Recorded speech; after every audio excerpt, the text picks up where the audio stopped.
Assalamualaikum warahmatullahi wabarakatuh. Perkenalkan, nama saya Ariana Febrianti dengan NIM 21231027 dari Prodi Pendidikan IPA B. Baiklah, di sini saya akan menjelaskan materi tentang pengukuran, besaran, dan satuan. Besaran diartikan sebagai suatu yang dapat diukur atau dihitung dan mempunyai nilai atau besaran yang dinyatakan dengan angka dan satuan. Besaran dibedakan atas dua macam, yaitu besaran pokok dan besaran turunan. Besaran pokok adalah besaran yang satuannya telah ditetapkan atau didefinisikan terlebih dahulu. Dikenal 7 besaran pokok di dalam fisika beserta satuannya dalam satuan internasional. Sedangkan besaran turunan adalah besaran yang satuannya diturunkan dari satuan besaran pokok. Adapun tabel besaran pokok dan tabel besaran turunan seperti pada gambar. Satuan di dalam fisika diartikan sebagai suatu pembanding dalam kegiatan pengukuran suatu besaran. Satuan dibedakan atas satuan baku dan satuan tak baku. Satuan baku merupakan suatu pembanding yang memberikan hasil yang sama apabila dilakukan oleh beberapa orang. Contoh satuan baku yaitu meter, sentimeter, kilogram, gram, dan masih banyak lainnya. Sedangkan satuan tidak baku merupakan suatu pembanding yang akan memberikan hasil berbeda apabila dilakukan oleh beberapa orang. Contohnya yaitu jangkal, hasta, kaki, dan yard. Sebelum kita masuk ke materi pengukuran, kita contohkan. Misalnya, ada seorang anak mengukur panjang meja dan lebar meja. Nah, kegiatan anak tersebut disebut dengan pengukuran. Pengukuran dapat diartikan sebagai kegiatan pembanding besaran suatu benda dengan alat ukurnya, sehingga diperoleh nilai besaran yang diukur beserta satuannya. Satuan internasional atau kita kenal dengan SI merupakan satuan yang telah disepakati secara internasional dan digunakan oleh beberapa negara. Satuan internasional meliputi meter sebagai satuan panjang, kilogram sebagai satuan massa, dan sekon sebagai satuan waktu, sehingga satuan SI juga disebut satuan MKS, meter, kilogram, dan sekon. Pengukuran yang akurat merupakan bagian penting dari fisika. Walaupun tidak ada pengukuran yang benar-benar tepat, hasil suatu pengukuran biasanya dinyatakan dalam bentuk data kuantitatif atas percobaan yang dilakukan. Tanpa data kuantitatif, kita tidak dapat mempelajari sesuatu secara mendalam. Setiap pengukuran pasti memunculkan sebuah ketidakpastian pengukuran atau kesalahan yang dibedakan atas dua ketidakpastian, yaitu yang pertama ketidakpastian bersistem dan yang kedua ketidakpastian acak. Adapun pengolahan data dan penyampaian hasil pengukuran ada 3 macam. Yang pertama, pengukuran tunggal, N sama dengan 1.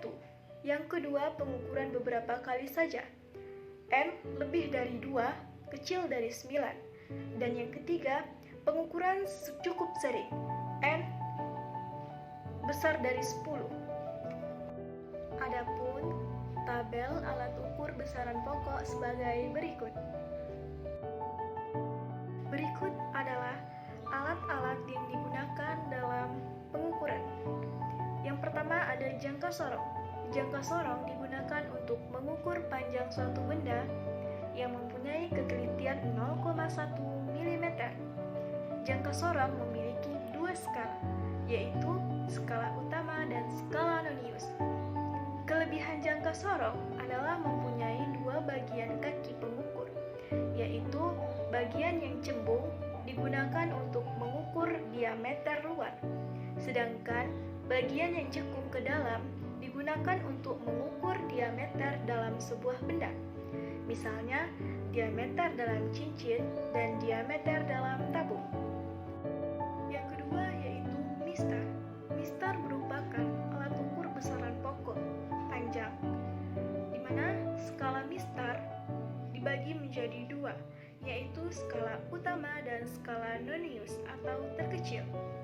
Skala utama pada mistar dinyatakan dalam satuan sentimeter, sedangkan skala noniusnya dalam satuan milimeter. Tetapi kebanyakan mistar yang beredar saat ini dilengkapi dengan skala tambahan dalam satuan inci. Skala terkecil mistar adalah 1 mm, artinya panjang minimal yang bisa diukur oleh mistar adalah 1 mm dengan ketelitian pengukuran setengah dari skala terkecilnya, yaitu 0,5 mm atau 0,05 cm. Selanjutnya, mikrometer sekrup. Mikrometer sekrup digunakan untuk mengukur ketebalan suatu benda dengan tingkat ketelitian mencapai 0,01 mm. Dengan tingkat ketelitian tersebut, maka mikrometer sekrup dapat digunakan untuk mengukur suatu benda yang berukuran kurang dari 2 cm secara lebih teliti. Misalnya, ketebalan uang logam. Mikrometer sekrup mempunyai dua skala, yaitu skala tetap dan skala putar. Selanjutnya, stopwatch. Stopwatch adalah salah satu alat ukur besaran pokok waktu. Alat ini dapat diaktifkan dan dimatikan. Stopwatch diaktifkan ketika memulai pengukuran, dan pada akhir pengukuran bisa diberhentikan.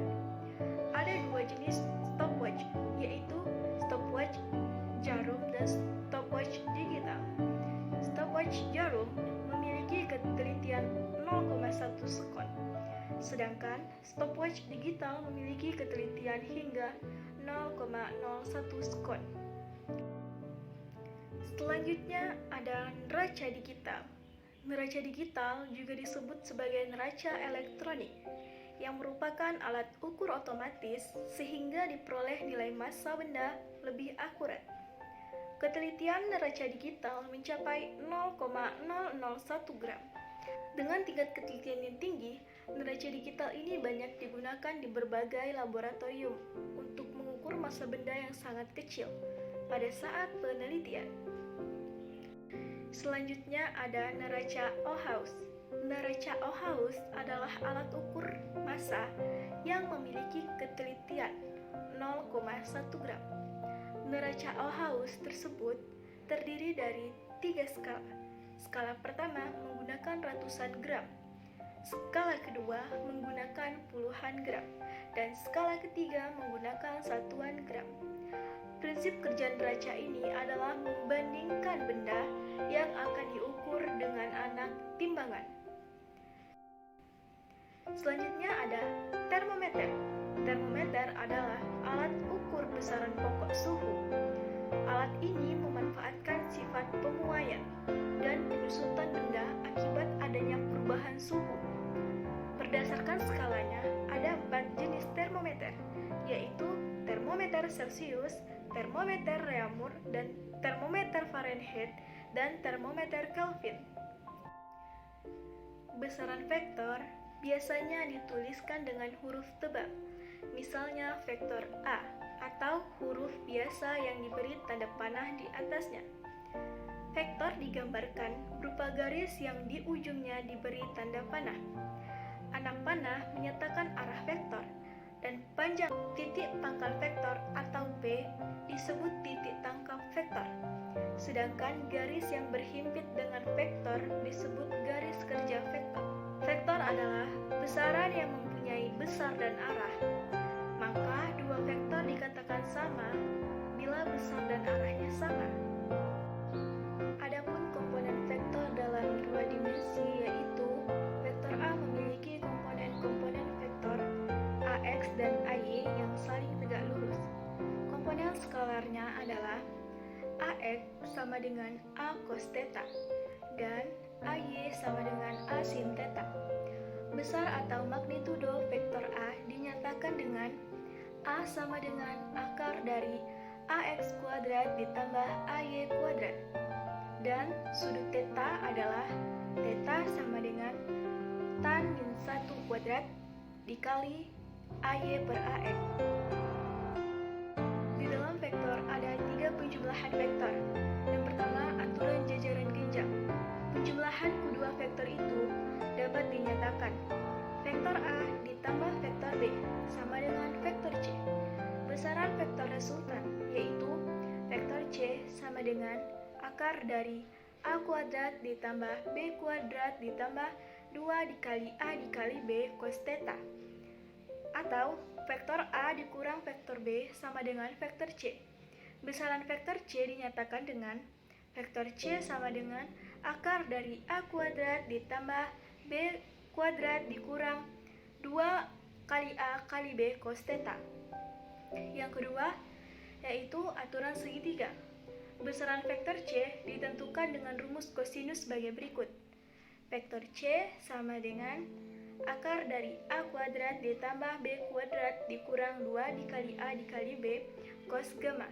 Atau vektor C sama dengan akar dari A kuadrat ditambah B kuadrat ditambah 2 dikali A dikali B cos theta. Yang ketiga yaitu aturan poligon. Rumusnya yaitu R sama dengan akar A kuadrat ditambah B kuadrat ditambah 2 dikali A cos theta. Adapun gambar dari penjumlahan vektor, yang pertama ada aturan jajaran genjang, yang kedua aturan segitiga, dan yang ketiga aturan poligon sebagai berikut.